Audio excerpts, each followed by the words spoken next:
Seorang pria kaya bernama Raka Pratama melihat teman masa kecilnya sedang melayani pelanggan di sebuah restoran mewah di kawasan Menteng, Jakarta Pusat. Perempuan itu menundukkan pandangan, berpura-pura tidak mengenalnya dan terus bekerja seolah tidak terjadi apa-apa. Sementara Raka Pratama berdiri kaku tanpa tahu harus berbuat apa. Tetapi dalam hatinya ia membuat sebuah keputusan yang kelak akan mengubah segalanya di antara mereka. Ia tidak pernah membayangkan akan bertemu lagi dengan Nadia Maharani dalam keadaan seperti ini. Ketika ia memasuki restoran itu pada sore hari, tujuannya hanya mencari tempat tenang untuk menyelesaikan kesepakatan bisnis dengan investor dari Jepang.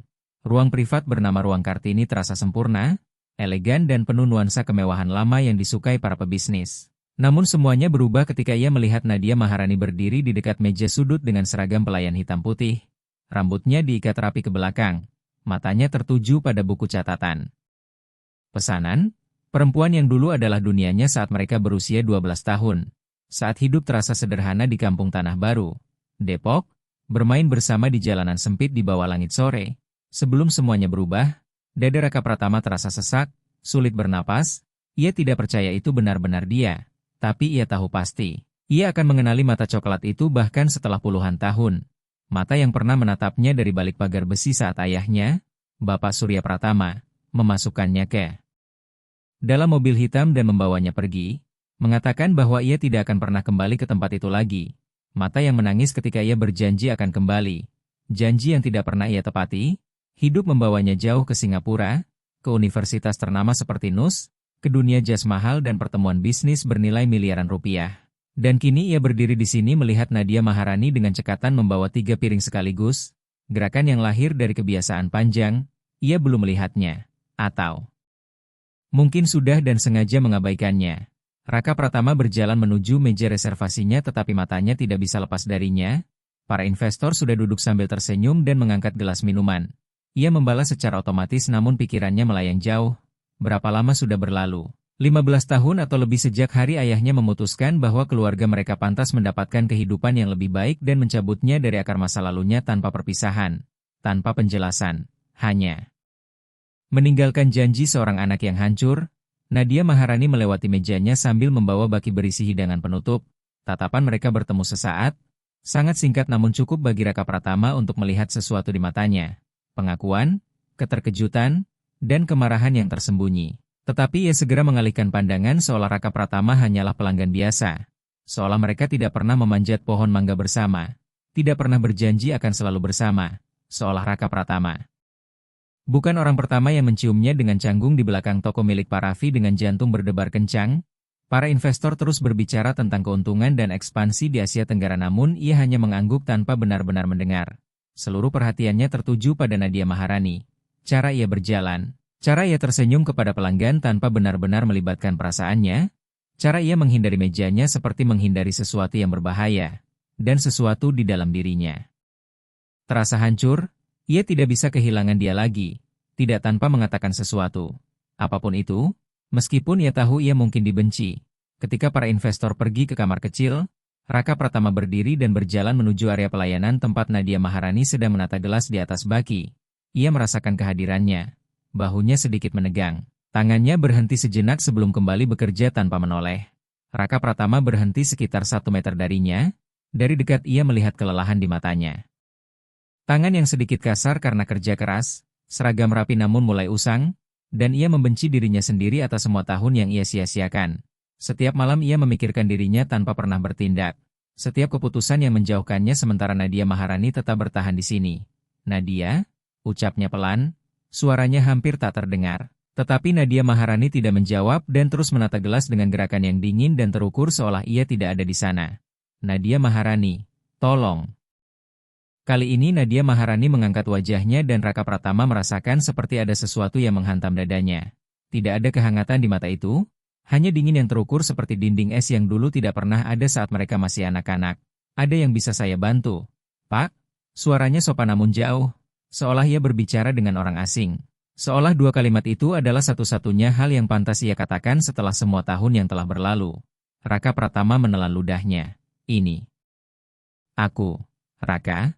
Ucapnya pelan, saya tahu siapa Anda, jawab Nadia Maharani datar, lalu kenapa kamu berpura-pura tidak mengenalku? Nadia Maharani meletakkan baki di meja dan akhirnya menatapnya langsung. Karena saya tidak mengenalmu, anak yang dulu saya kenal sudah pergi 15 tahun lalu dan tidak pernah kembali. Kamu sekarang hanya pelanggan lain dengan jas mahal yang datang untuk urusan bisnis. Kata-kata itu menusuk lebih dalam dari yang ia bayangkan. Aku ingin kembali. Sungguh. Nadia Maharani menyilangkan tangan, lalu apa yang menghentikanmu? Kuliah di NUS, perjalanan bisnis ke berbagai negara, pertemuan dengan orang-orang penting? Karena aku tetap di sini, Raka. Menunggu seperti orang bodoh selama berbulan-bulan berharap kamu menepati janjimu. Raka Pratama kehilangan kata-kata. Semua yang pernah ia siapkan dalam pikirannya hilang seketika. Maaf, hanya itu yang bisa ia ucapkan dan bahkan terdengar menyedihkan di telinganya sendiri. Nadia Maharani tertawa pahit. Tentu saja kamu minta maaf. Setelah 15 tahun sangat tepat waktu, ia menarik napas dan melanjutkan, saya harus bekerja. Kalau Anda butuh sesuatu dari menu saya bisa panggil pelayan lain. Aku tidak butuh menu, aku butuh bicara denganmu. Tidak ada yang perlu dibicarakan. Nadia, tolong jangan panggil aku seperti itu. Di sini saya adalah Nona Maharani dan Anda adalah Tuan Pratama. Begitulah seharusnya. Ia berbalik hendak pergi tetapi Raka Pratama menahan lengannya dengan lembut, tanpa memaksa. Cukup untuk membuatnya berhenti. Nadia Maharani menatapnya dengan campuran terkejut, marah dan terluka. Lepaskan. Tidak sebelum kamu mendengarkanku, aku tidak harus mendengarkanmu, kamu harus, karena aku juga menunggu. Nadia Maharani mengerutkan kening, apa maksudmu? Aku tidak pernah berhenti memikirkanmu, tidak sehari pun, bahkan saat aku di Singapura, saat aku membangun perusahaan pertamaku, saat semua orang bilang aku berhasil, karena satu-satunya hal yang sebenarnya kulakukan adalah melupakan dari mana aku berasal, tapi melupakanmu adalah sesuatu yang tidak pernah bisa kulakukan. Nadia Maharani menatapnya tajam. Matanya berkilau bukan karena lembut tapi karena amarah yang tertahan. Kalau begitu kamu lebih pengecut dari yang kupikir. Karena kalau kamu benar-benar memikirkanku, kamu punya 1000 cara untuk mencariku. Tapi kamu tidak melakukannya. Dan sekarang kamu datang dengan jas mahalmu. Mungkin seharga puluhan juta rupiah. Dengan kata-kata manis berharap semuanya selesai hanya dengan kata maaf. Hidup tidak seperti itu. Raka Pratama melepaskan tangannya. Ia tahu semua itu benar. Tidak ada alasan yang cukup, tapi ia juga tahu jika ia membiarkannya pergi sekarang maka ia akan kehilangan dia selamanya. Dan itu tidak bisa ia terima. Kalau begitu beri aku kesempatan untuk memperbaikinya. Nadia Maharani menggeleng. Kamu tidak bisa memperbaiki 15 tahun. Aku tahu, tapi aku bisa mencoba menebus waktu yang hilang. Bagaimana caranya? Raka Pratama menarik napas dalam. Aku belum tahu, tapi aku tidak akan pergi tanpa mencoba. Nadia Maharani menatapnya dalam diam beberapa detik yang terasa sangat panjang. Lalu ia menghela napas lelah, besok aku kerja lagi. Biarkan aku mengajakmu minum kopi besok, hanya itu, 1 jam saja. Kalau setelah itu kamu masih ingin aku pergi, aku akan pergi. Aku janji. Nadia Maharani ragu. Raka Pratama bisa melihat pertarungan di matanya antara ingin mengusirnya dan bagian kecil dalam dirinya yang mungkin masih merindukannya.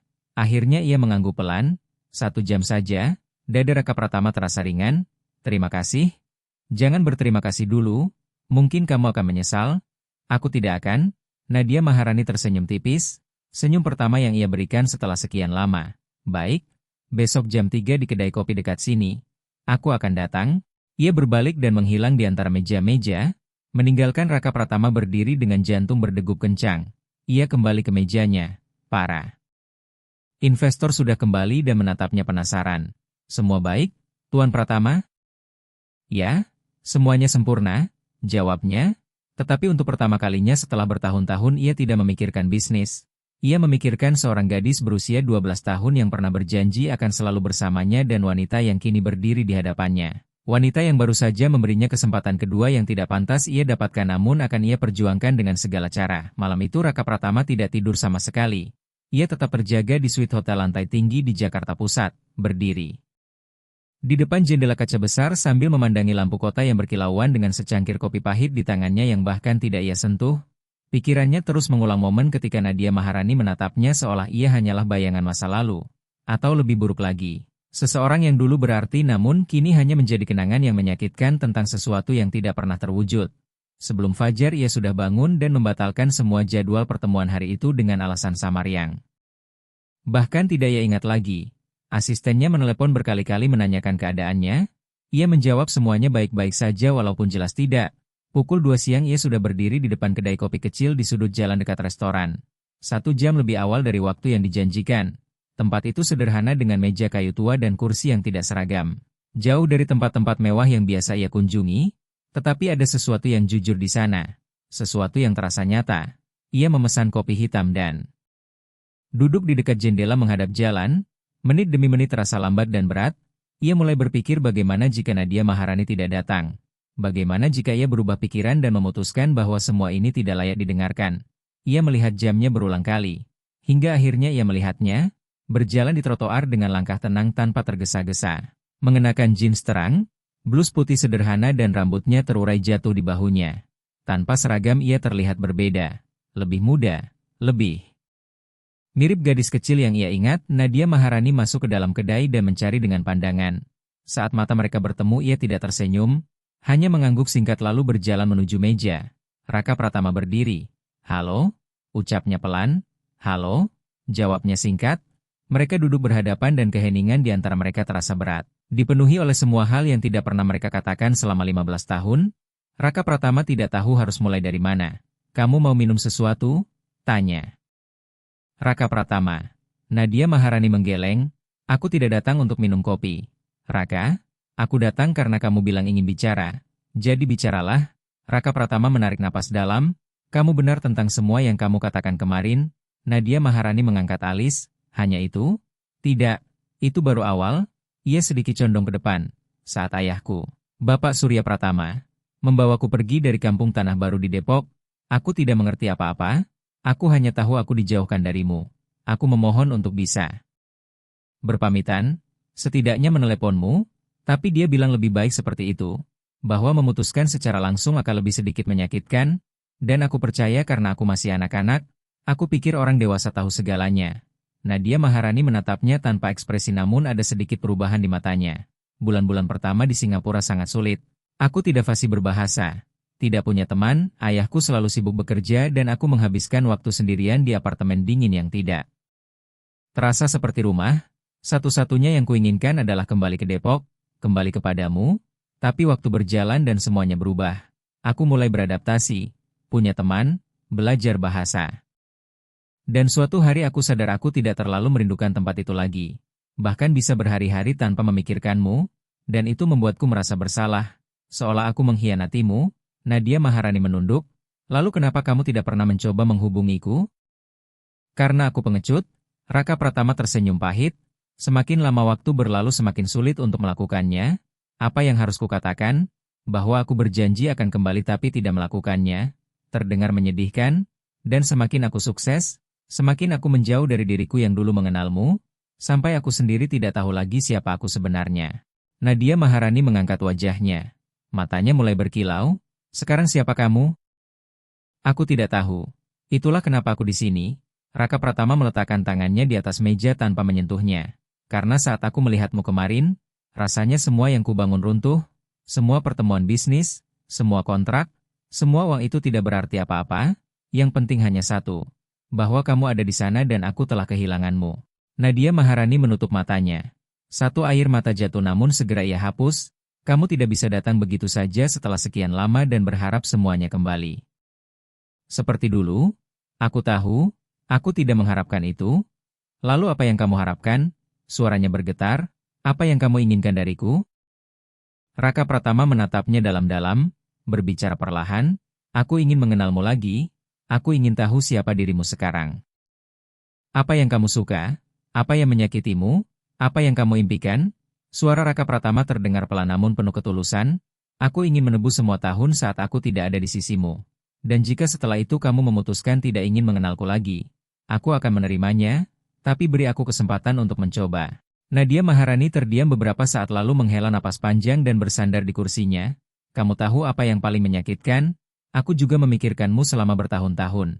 Aku sering bertanya-tanya kamu ada di mana. Apakah kamu baik-baik saja? Apakah kamu masih mengingatku?" Dan aku membenci diriku sendiri karena masih berharap, padahal aku tahu kamu tidak akan kembali. Janji anak kecil itu tidak berarti apa-apa. Kata-katanya membuat tenggorokan Raka Pratama terasa sesak. "Maaf, Nadia. Sungguh. Berhenti minta maaf." Potong Nadia Maharani, aku tidak butuh permintaan maaf, aku butuh kejujuran, kamu benar-benar ingin berada di sini atau hanya merasa bersalah dan berpikir ini akan memperbaiki semuanya? Raka Pratama menatapnya langsung. Aku ingin berada di sini, aku tidak tahu apa yang akan terjadi. Aku tidak tahu apakah kita bisa kembali seperti dulu. Tapi aku tahu jika aku pergi sekarang tanpa mencoba, aku akan menyesal seumur hidupku. Nadia Maharani menatapnya lama dalam diam, lalu mengangguk pelan, hampir tidak terlihat. Baiklah, kalau begitu katakan apa yang ingin kamu ketahui tentangku. Semua? Jawab Raka Pratama tanpa ragu. Nadia Maharani tersenyum kecil. Itu banyak. Kita punya waktu. Oh ya? Berapa lama kamu akan tinggal di kota ini? Selama yang dibutuhkan, jawab Raka Pratama tegas tanpa berpikir, membuat Nadia Maharani terkejut, dan pekerjaanmu bisa menunggu. Semudah itu? Semudah itu? Nadia Maharani menggeleng pelan namun kali ini ada senyum tipis di bibirnya. Kamu masih sama keras kepalanya? Dan kamu masih sama sulitnya? Jawab Raka Pratama sambil tersenyum. Mereka saling memandang dan untuk pertama kalinya sejak bertemu kembali ada kehangatan di antara mereka. Seolah sejenak mereka kembali menjadi dua anak kecil yang tertawa bersama di bawah pohon mangga. Nadia Maharani condong ke depan. Baiklah, aku akan memberimu kesempatan, tapi dengan syarat. Apa pun itu, tidak ada kemewahan, tidak ada restoran mahal, tidak ada hadiah berlebihan. Kalau kita mau saling mengenal lagi, semuanya harus nyata. Aku tidak ingin kamu mencoba mengesankanku dengan uangmu. Raka Pratama tersenyum. Setuju? Dan yang kedua, lanjut Nadia Maharani, kalau suatu saat aku merasa ini tidak berjalan kemana-mana, aku akan bilang, dan kamu harus pergi tanpa drama, tanpa memaksa. Aku mengerti. Nadia Maharani mengulurkan tangan. Kesepakatan. Raka Pratama menggenggamnya, tangannya hangat dan sedikit kasar karena kerja keras, tetapi kuat, dan dalam genggaman itu ada lebih dari sekadar perjanjian. Ada janji diam untuk mencoba dengan jujur, untuk memberi kesempatan yang mungkin tidak mereka layak dapatkan. Sekarang, kata Raka Pratama tanpa melepaskan tangannya, ceritakan tentang hidupmu selama ini. Nadia Maharani tertawa kecil, kamu benar-benar ingin tahu? Kamu tidak tahu seberapa panjang ceritanya. Tidak apa-apa. Baiklah, tapi ini bukan cerita yang indah. Aku tidak peduli. Nadia Maharani menarik napas dalam dan mulai bercerita tentang Ibu Ratna Maharani yang jatuh sakit tidak lama setelah Raka Pratama pergi. Tentang bagaimana ia harus berhenti sekolah untuk bekerja dan membayar biaya pengobatan. Tentang tahun-tahun sulit ketika makan saja terasa berat. Tentang bagaimana akhirnya ia mendapatkan pekerjaan di restoran yang memberinya sedikit kestabilan meskipun tidak pernah cukup untuk mewujudkan impian yang pernah ia miliki. Raka Pratama mendengarkan tanpa menyela. Setiap kata terasa seperti pukulan baginya.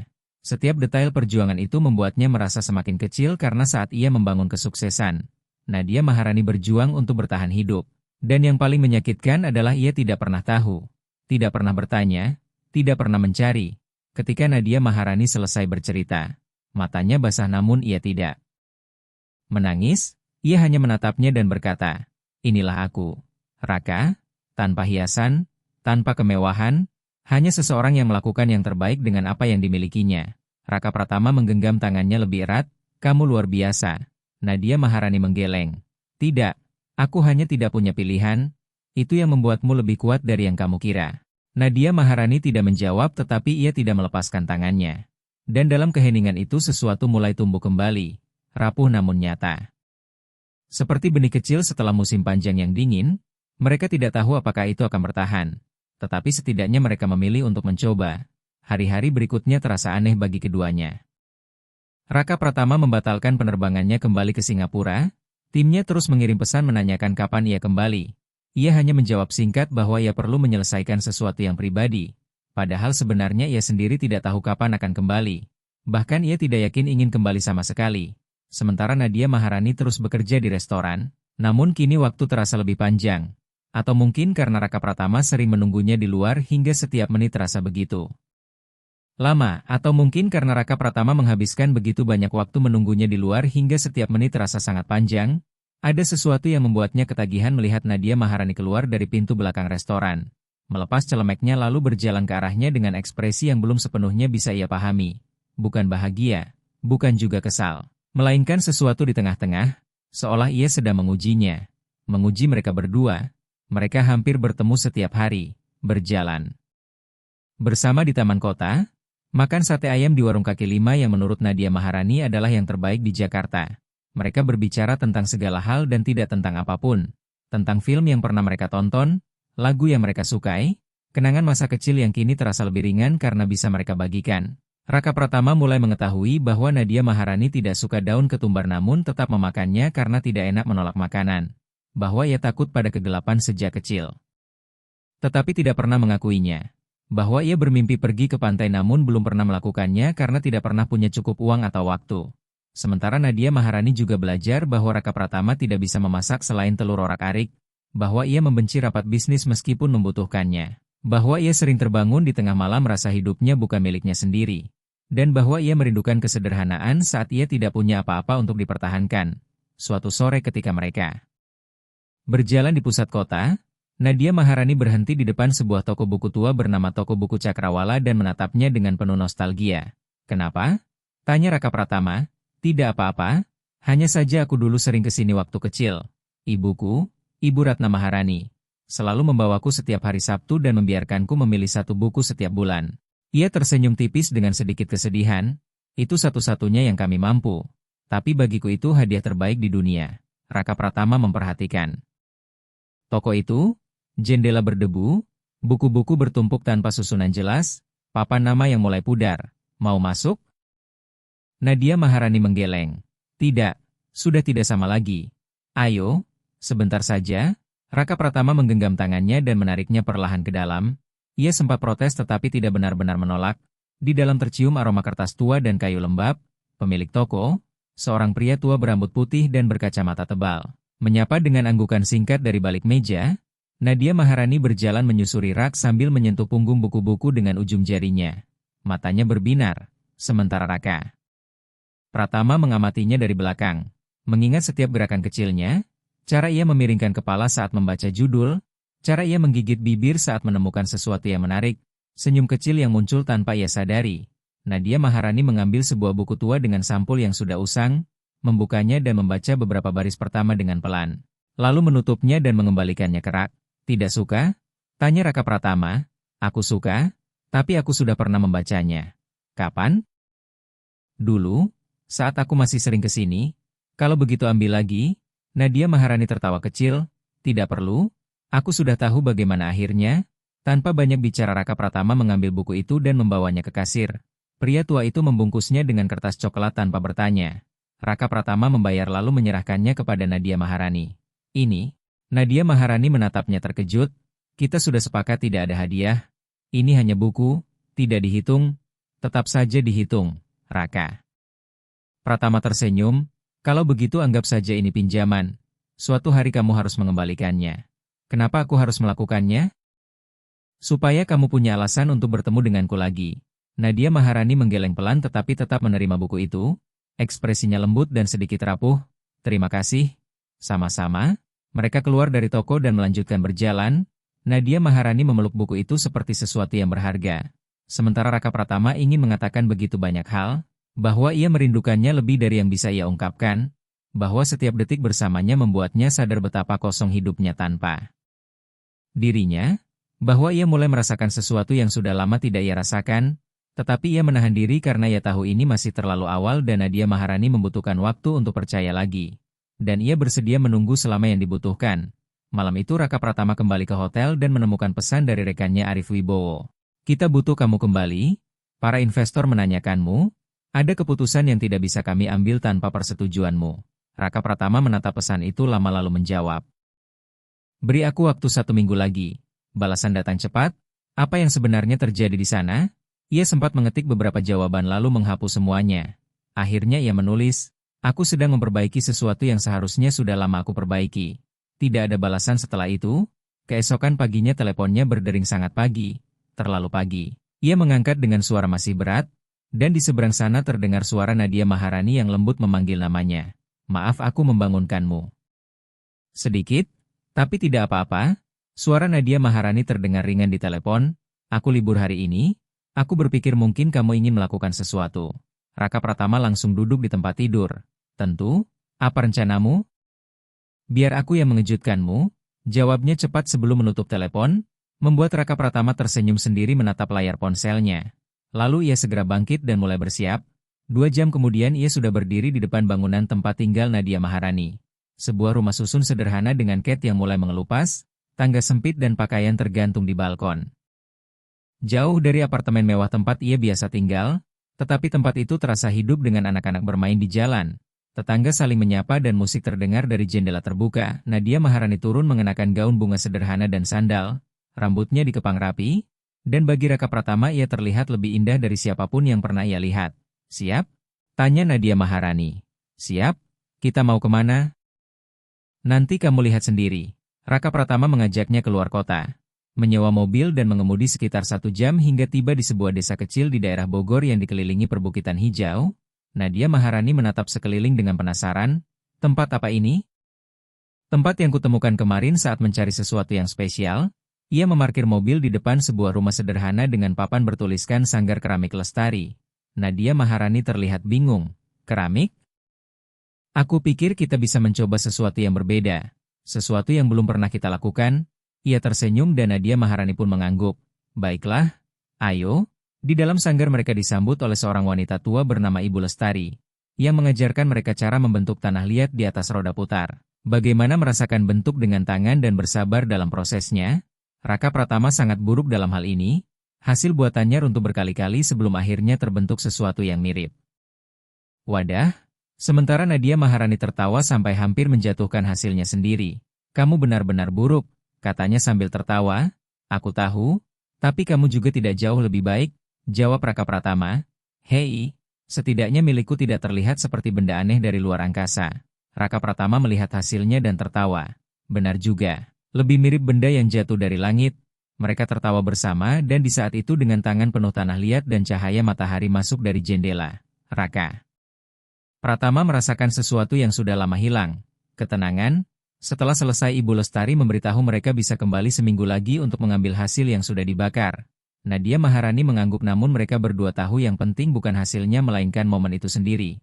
Di perjalanan pulang Nadia Maharani menatap keluar jendela. Matahari mulai tenggelam dan langit berubah menjadi oranye. "Terima kasih untuk hari ini," katanya pelan. "Untuk apa?" "Karena sudah lama aku tidak merasa seperti ini." Merasa ringan, seolah tidak perlu memikirkan apapun, Raka Pratama meletakkan tangannya di atas tangan Nadia Maharani. "Aku senang." Nadia Maharani menatapnya, matanya penuh sesuatu yang sulit dijelaskan, dan ia merasakannya dalam diam di antara mereka. Dalam cara ia tidak menarik tangannya. Dalam keheningan yang justru terasa nyaman, ketika mereka kembali ke kota Raka Pratama mengantarnya sampai depan tempat tinggalnya. Mereka berhenti di depan pintu. "Mau naik?" tanya Nadia Maharani. Raka Pratama terkejut. "Kamu yakin?" Ia mengangguk. Sebentar saja, ia mengikutinya naik ke lantai 3, apartemennya kecil, ruang tamu yang juga menjadi ruang makan, dapur yang sempit, semuanya bersih tetapi sederhana. Nadia Maharani menyajikan es teh rosella dan mereka duduk di sofa, berbicara tentang banyak hal dan juga tidak tentang apapun hingga malam tiba. Lalu tanpa direncanakan Nadia Maharani menyandarkan kepalanya di bahu Raka Pratama. Ia hampir tidak bergerak, takut merusak momen itu. "Terima kasih sudah tinggal," bisiknya. "Terima kasih sudah mengizinkanku tinggal," jawabnya pelan. Dan mereka tetap seperti itu dalam diam sementara kota di luar terus bergerak. Untuk pertama kalinya dalam 15 tahun mereka menemukan ritme mereka sendiri. Minggu-minggu berikutnya berlalu dengan cara yang berbeda. Lebih lambat dan penuh makna. Raka Pratama berhenti menghitung waktu, berhenti melihat jam setiap beberapa menit, berhenti membalas pesan tengah malam. Untuk pertama kalinya ia benar-benar hidup di masa kini tanpa memikirkan masa depan. Nadia Maharani juga mulai berubah. Awalnya ia berhati-hati dalam setiap kata dan tindakan, seolah takut Raka Pratama akan menghilang lagi. Tetapi perlahan ia mulai lebih santai, lebih sering tertawa, lebih terbuka. Suatu sore saat mereka makan es krim di bangku taman, Nadia Maharani mulai bercerita tentang ayahnya. "Aku tidak pernah mengenalnya," katanya pelan. "Kata ibuku, Ibu Ratna Maharani, dia pergi bahkan sebelum aku lahir." "Ibuku bilang dia pergi bahkan sebelum aku lahir. Katanya dia belum siap menjadi seorang ayah, tapi kadang aku bertanya-tanya apakah itu hanya cara ibuku melindungiku. Agar aku tidak tahu bahwa sebenarnya dia memang tidak pernah menginginkan kami," kata Nadia Maharani pelan. Raka Pratama mendengarkannya tanpa menyela. "Apakah kamu pernah ingin mencarinya?" Nadia Maharani menggeleng. "Untuk apa?" Dia tidak ada saat aku membutuhkannya. Aku tidak punya apapun untuk dikatakan padanya sekarang. Raka Pratama mengangguk perlahan. Aku rasa aku mengerti. Nadia Maharani menatapnya ragu. Benarkah? Kamu masih punya ayah. Ya? Tapi itu tidak berarti aku memahaminya. Raka Pratama terdiam sejenak sebelum melanjutkan. Ayahku, Bapak Surya Pratama, selalu ingin aku menjadi seperti dirinya. Sukses, keras, tidak berhenti demi siapapun atau apapun. Dan selama bertahun-tahun aku mencoba menjadi seperti itu karena aku pikir dengan begitu aku akan mendapatkan pengakuannya. Tapi itu tidak pernah cukup. Selalu ada hal lain yang harus dicapai, dan sekarang aku sadar aku menghabiskan terlalu banyak waktu mencoba menjadi seseorang yang dia inginkan sampai aku lupa siapa diriku sendiri. Nadia Maharani meletakkan tangannya di atas tangan Raka Pratama. Mungkin kamu tidak lupa? Mungkin kamu hanya butuh waktu untuk mengingatnya kembali. Raka Pratama menatapnya dan melihat kelembutan di matanya yang membuatnya kehilangan kata-kata. Terima kasih. Ucapnya pelan. Untuk apa? Karena kamu ada di sini. Karena kamu memberiku kesempatan ini. Nadia Maharani tersenyum kecil. Jangan berterima kasih dulu. Aku masih bisa berubah pikiran. Raka Pratama tersenyum, aku rasa tidak. Ia tertawa ringan dan kembali menikmati es krimnya tanpa melepaskan tangan Raka Pratama. Hari-hari berubah menjadi minggu. Raka Pratama menyewa apartemen kecil alih-alih tinggal di hotel. Ia mengatakan itu hanya sementara kepada Nadia Maharani. Tetapi keduanya tahu itu bukan hanya sementara. Setiap hari yang berlalu membuatnya semakin terikat pada tempat itu dan pada dirinya. Suatu malam Nadia Maharani mengundangnya makan malam di apartemennya. Aku akan memasak. Tapi jangan berharap terlalu tinggi, katanya sambil tersenyum. Raka Pratama datang membawa sebotol jus buah dari warung dekat rumah. Nadia Maharani membuka pintu dengan celemek yang sedikit kotor oleh saus. Kamu datang tepat waktu, aku hampir membuat semuanya gagal. Butuh bantuan?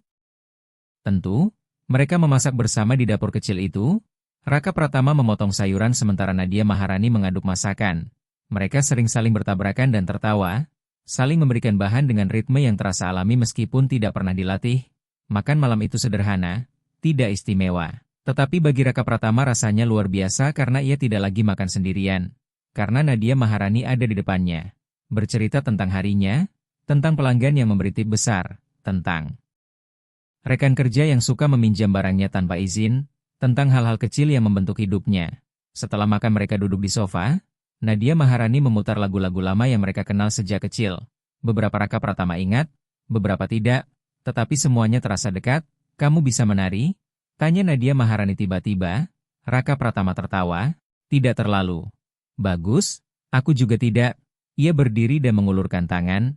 Ayo, Raka Pratama mengambil tangannya dan berdiri. Mereka bergerak. Perlahan mengikuti irama di ruang kecil yang sederhana.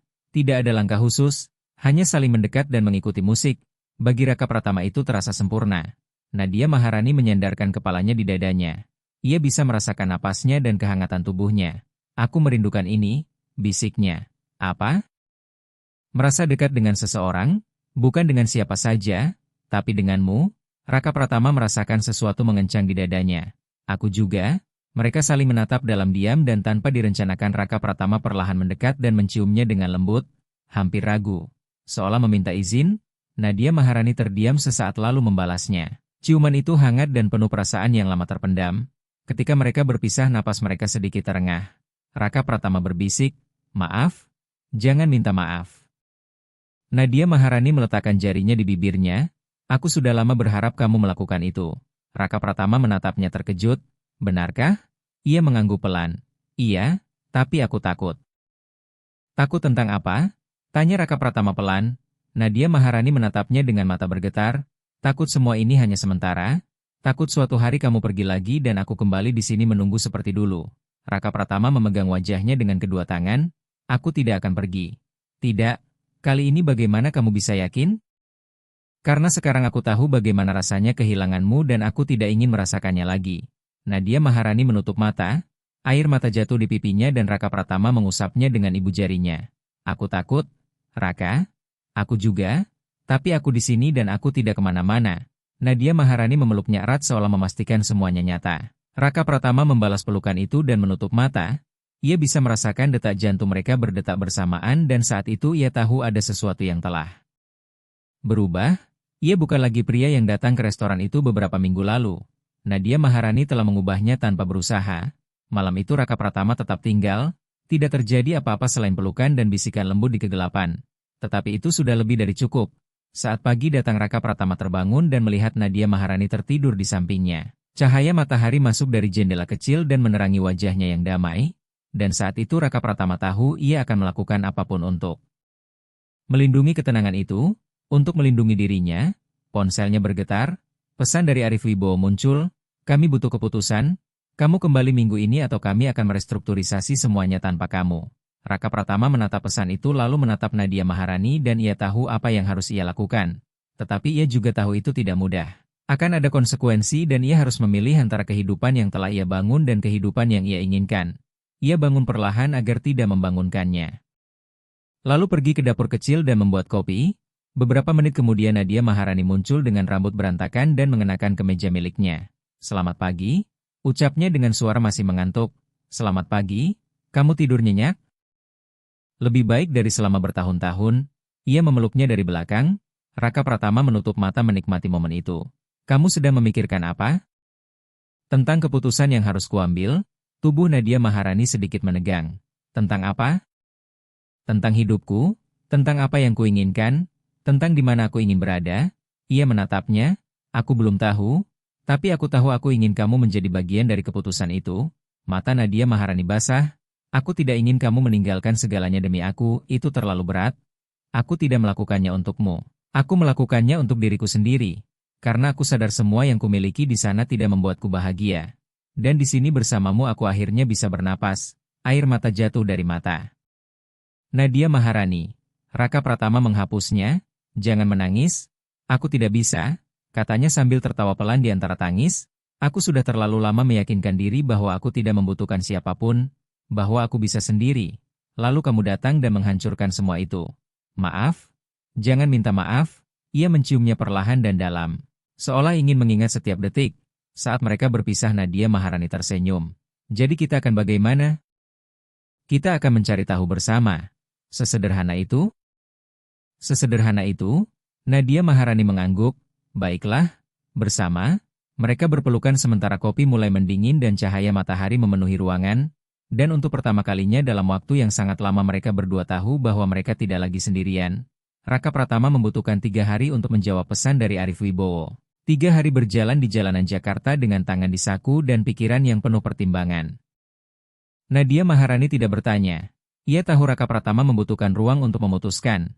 Tetapi setiap kali mereka bertemu ia menatapnya dengan campuran harapan dan ketakutan. Akhirnya suatu pagi Raka Pratama mengambil ponselnya dan menelepon. Arif Wibowo menjawab segera. "Akhirnya, aku pikir kamu menghilang." "Tidak, aku hanya butuh waktu." "Kamu sudah yakin?" "Ya."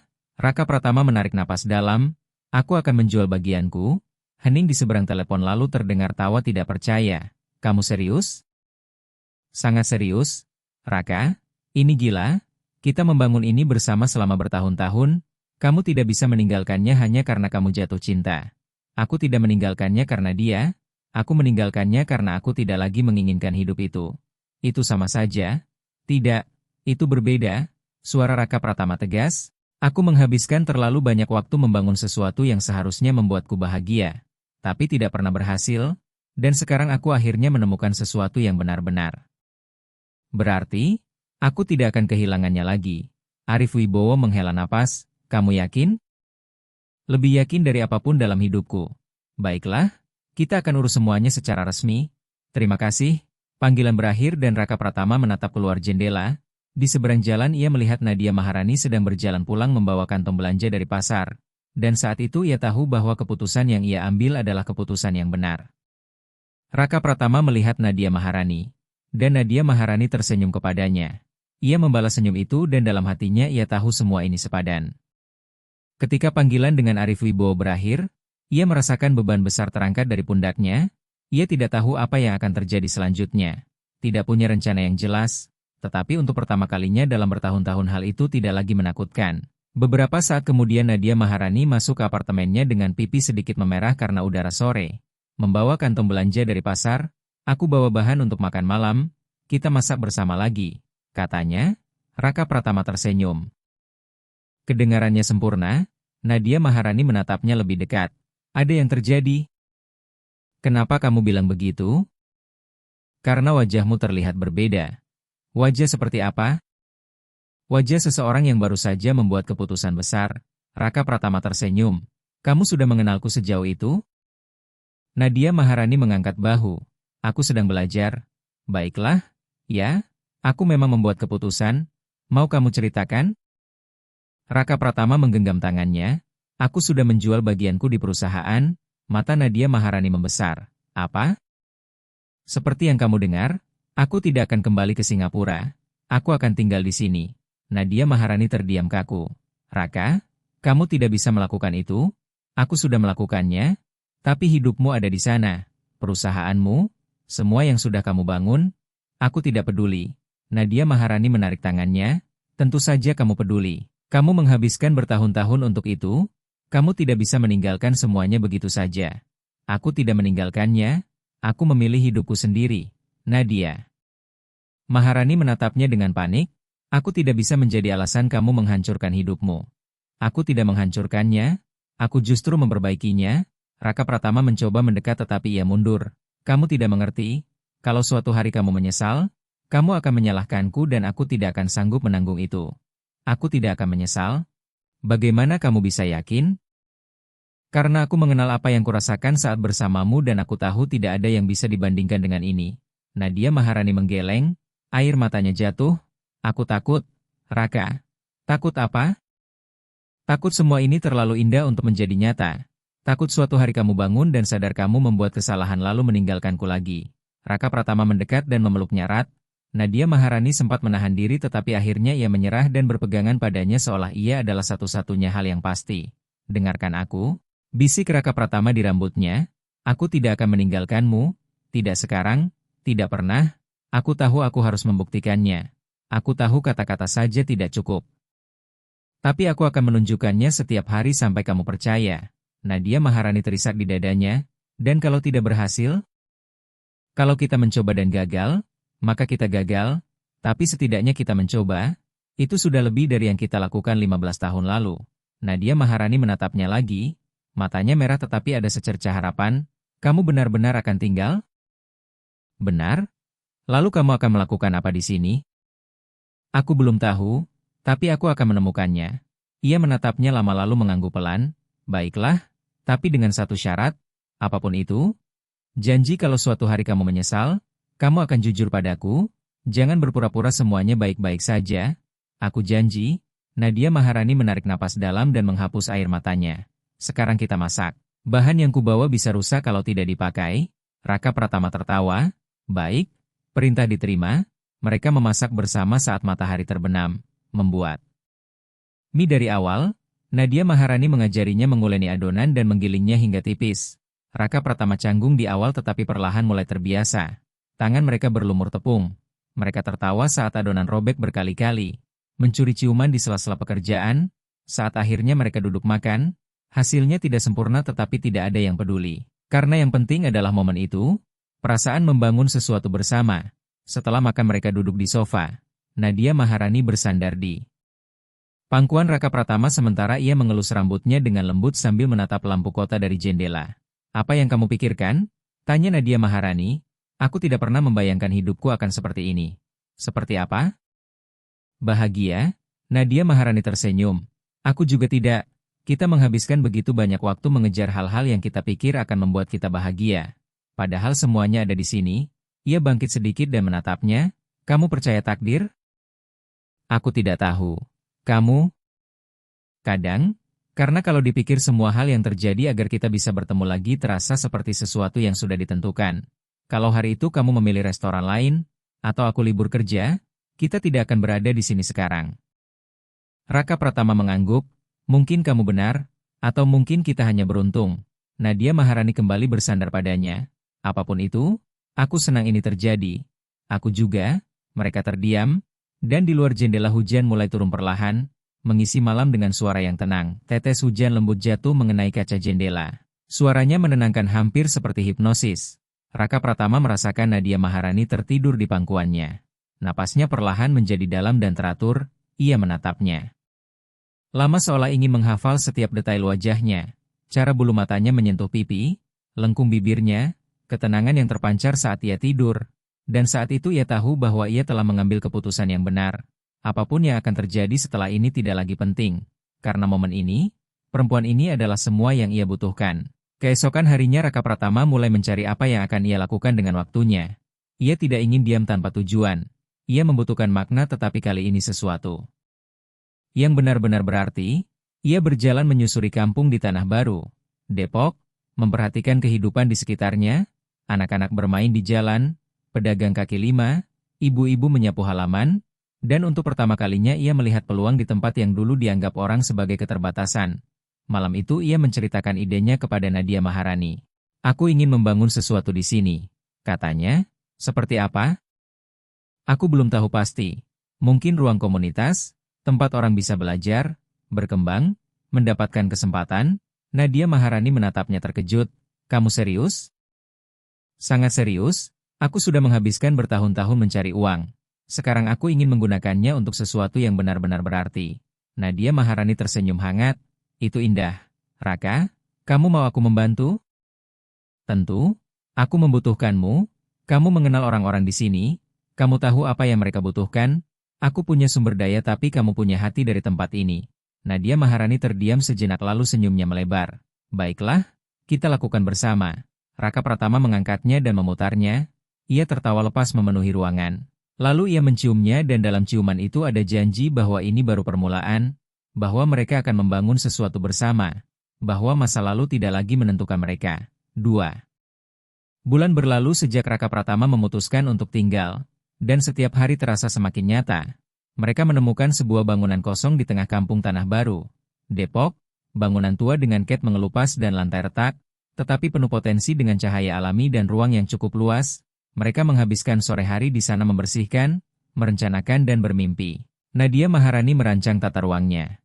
Area belajar, meja untuk anak-anak, sudut baca, sementara Raka Pratama mengurus perizinan dan biaya namun selalu melibatkan Nadia Maharani dalam setiap keputusan karena tempat itu milik mereka berdua. Suatu sore saat mereka mengecat dinding dengan warna kuning hangat, Nadia Maharani berhenti sejenak dan menyeka keringat di dahinya hingga meninggalkan noda cat di pipinya. Raka Pratama tertawa. Apa? Tanya Nadia Maharani. Ada cat di wajahmu. Di mana? Di sini. Ia mendekat dan mengusapnya perlahan dengan ibu jari tetapi tidak langsung menjauh. Mereka saling menatap dalam diam. Aku mencintaimu, kata Raka Pratama tiba-tiba. Kata-kata itu keluar begitu saja karena memang benar. Nadia Maharani terdiam, matanya berkaca-kaca. Apa? Aku mencintaimu. Ia memegang wajahnya dengan lembut. Aku tahu ini mungkin terlalu cepat, mungkin bukan waktu yang sempurna, tapi aku tidak bisa menyimpannya lagi. Aku mencintaimu, dan mungkin aku sudah mencintaimu sejak dulu. Nadia Maharani terisap pelan. Aku juga mencintaimu, Raka. Sangat mencintaimu sampai aku takut. Jangan takut lagi.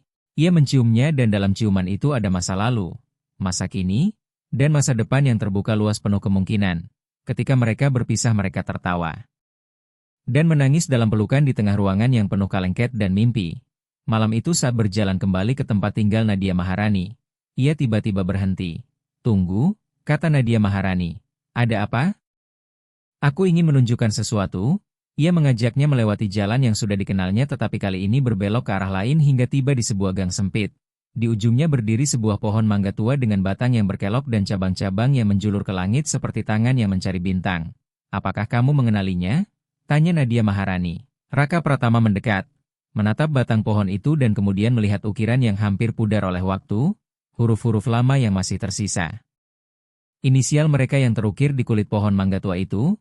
Ia tersenyum pelan. Pohon mangga ini, bisiknya. Nadia Maharani mengangguk. Aku pikir sudah ditebang. Aku juga, tapi ternyata masih bertahan seperti kita. Raka Pratama mengusap ukiran itu dengan jari-jarinya dan kenangan masa kecil langsung kembali. Saat mereka berusia 11 tahun. Saat ia membawa pisau kecil pemberian kakeknya dan bersikeras mengukir nama mereka meskipun Nadia Maharani bilang itu tidak perlu. Ia bilang suatu hari mereka akan kembali dan mengingat semuanya. Dan sekarang mereka benar-benar kembali. Bukan lagi anak-anak, tetapi dua orang yang telah berubah oleh waktu dan kehidupan. Kita harus menambahkan sesuatu, kata Nadia Maharani. Seperti apa? Sesuatu yang mewakili kita sekarang. Raka Pratama berpikir sejenak lalu mengeluarkan kunci dari sakunya dan dengan hati-hati mengukir di bawah tulisan lama satu kata sederhana. Selamanya, Nadia Maharani tersenyum. Sempurna. Mereka berjalan pulang perlahan sambil bergandengan tangan tanpa terburu-buru karena tidak ada lagi yang perlu dikejar selain kebersamaan mereka. 3 minggu kemudian ruang komunitas itu selesai, mereka menamainya rumah tumbuh karena disitulah mereka ingin menanam benih harapan dan perubahan. Pada hari pembukaan tempat itu dipenuhi warga kampung, anak-anak, keluarga, dan di antara yang datang lebih awal adalah Pak Raffi, pemilik warung kecil tempat mereka dulu membeli jajanan saat kecil. Aku pikir kamu tidak akan pernah kembali, katanya kepada Raka Pratama. Aku juga berpikir begitu, tapi sesuatu membawaku pulang, jawab Raka Pratama. Pak Raffi menatap Nadia Maharani lalu tersenyum. Bukan sesuatu, tapi seseorang, Raka Pratama mengangguk setuju. Nadia Maharani kemudian memberikan sambutan kecil.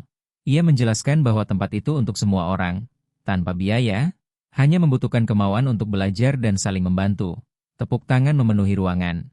Sementara Raka Pratama memandangnya dari samping dengan hati penuh bangga dan cinta.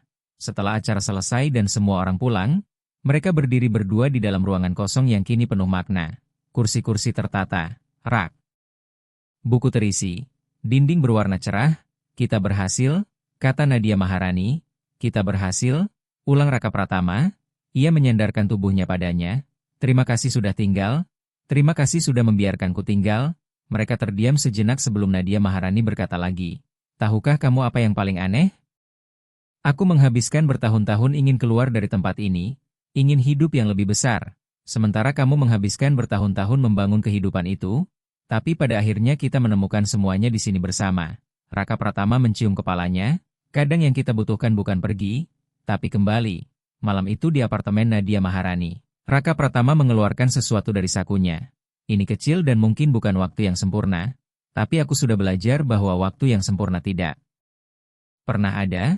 Ia membuka tangannya memperlihatkan cincin sederhana dari perak dengan batu kecil, tidak mewah tapi tulus. Nadia Maharani menutup mulutnya terharu. Raka, ini bukan lamaran yang sempurna. Aku tidak punya kata-kata indah atau tempat mewah, tapi aku tahu aku ingin menghabiskan hidupku bersamamu, membangun sesuatu bersama, mencintaimu setiap hari. Jadi Nadia Maharani, maukah kamu menikah denganku? Air mata mengalir di pipi Nadia Maharani. Ya, ya aku mau, Raka Pratama memasangkan cincin itu di jarinya dan itu terasa pas seolah memang miliknya sejak awal. Mereka berciuman dan dalam ciuman itu ada janji masa depan. Beberapa hari kemudian saat Raka Pratama sedang merapikan dokumen di rumah tumbuh, Arif Wibowo datang ke Jakarta untuk menyelesaikan proses terakhir penjualan. Mereka bertemu di kedai kopi tempat Raka Pratama dan Nadia Maharani dulu bertemu kembali. Jadi ini yang kamu pilih, kata Arif Wibowo sambil melihat sekeliling. Raka Pratama mengangguk. Ini sangat berbeda dari hidup kita dulu. Memang, Arif Wibowo menyeruput kopinya. Kamu menyesal? Raka Pratama berpikir sejenak lalu menggeleng. Tidak sedetik pun, Arif Wibowo tersenyum kecil. Bagus, kamu terlihat lebih bahagia daripada yang pernah kulihat. Terima kasih. Ia mengulurkan tangan. Semoga berhasil, Raka. Raka Pratama menjabat tangannya dengan mantap dan dalam hatinya ia tahu bahwa untuk pertama kalinya dalam hidupnya ia benar-benar berada di tempat yang seharusnya. Terima kasih untuk semuanya, kata Arif Wibowo sebelum pergi. Dan ketika ia sudah menghilang dari pandangan, Raka Pratama berjalan menuju rumah tumbuh. Di dalam ia melihat Nadia Maharani sedang mengajari sekelompok anak menggambar. Ia berhenti di pintu dan hanya memandanginya. Menghafal momen itu karena inilah segalanya. Inilah kebahagiaan yang selama ini ia cari tanpa pernah benar-benar menyadarinya. Bukan di kantor mewah, bukan di rekening bank, bukan di kesuksesan yang dipuji orang, tetapi di sini, pada perempuan ini yang telah menunggunya tanpa ia sadari, di kampung yang membesarkannya. Dalam mimpi-mimpi yang kini mereka bangun bersama, Nadia Maharani melihatnya dan tersenyum. Ayo ke sini. Anak-anak ingin mengenalmu. Raka Pratama masuk dan duduk di sampingnya. Dikelilingi tawa, warna dan kehidupan, dan saat itu ia tahu bahwa ia akhirnya pulang. Bukan ke sebuah tempat, tetapi kepada seseorang, dan itu lebih dari yang pernah ia bayangkan. Di luar matahari mulai terbenam dan lampu-lampu hangat di rumah tumbuh menyala, mengundang siapapun untuk masuk, dan di ruang penuh harapan. Itu Raka Pratama dan Nadia Maharani membangun masa depan mereka bersama seperti yang seharusnya terjadi sejak awal. 5 tahun kemudian Raka Pratama terbangun oleh suara tawa kecil dari luar kamar. Ia tersenyum bahkan sebelum membuka mata. Nadia Maharani sudah tidak ada di sampingnya dan seperti biasa ia menemukannya di dapur. Sedang menyiapkan sarapan sambil mencoba meyakinkan anak laki-laki mereka, Ryan Pratama, bahwa sayuran itu penting. Ryan Pratama berusia 3 tahun dengan sifat keras. Kepala seperti ayahnya dan mata coklat seperti ibunya. Raka Pratama berjalan tanpa alas kaki di apartemen sederhana yang mereka beli 2 tahun lalu. Tidak besar atau mewah tetapi memiliki 3 kamar dan hanya berjarak 2 blok dari rumah tumbuh. Cukup bagi mereka, ketika ia masuk ke dapur pemandangan itu membuatnya berhenti seperti biasa. Nadia Maharani dengan rambut diikat asal memegang Ryan Pratama dengan satu tangan sambil membalik pankek dengan tangan lain. Wajah anak itu penuh coklat dan senyum lebar. "Selamat pagi," kata Raka Pratama. Ryan Pratama mengulurkan tangan. "Ayah." Ia menggendongnya lalu mencium kening Nadia Maharani. "Selamat pagi, sayang." Ia tersenyum. "Kamu datang tepat waktu." Monster kecil ini bilang dia hanya mau makan coklat. Ryan Pratama mengangguk yakin. "Coklat saja?"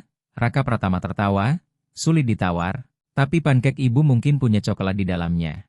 Ryan Pratama menatap ibunya penuh harap. "Ada coklat?" Nadia Maharani berpura-pura berpikir. Mungkin sedikit. Anak itu bertepuk tangan gembira. Mereka sarapan bersama seperti setiap pagi. Setelah itu Raka Pratama mengantar Ryan Pratama ke rumah tumbuh sementara Nadia Maharani bersiap untuk bekerja.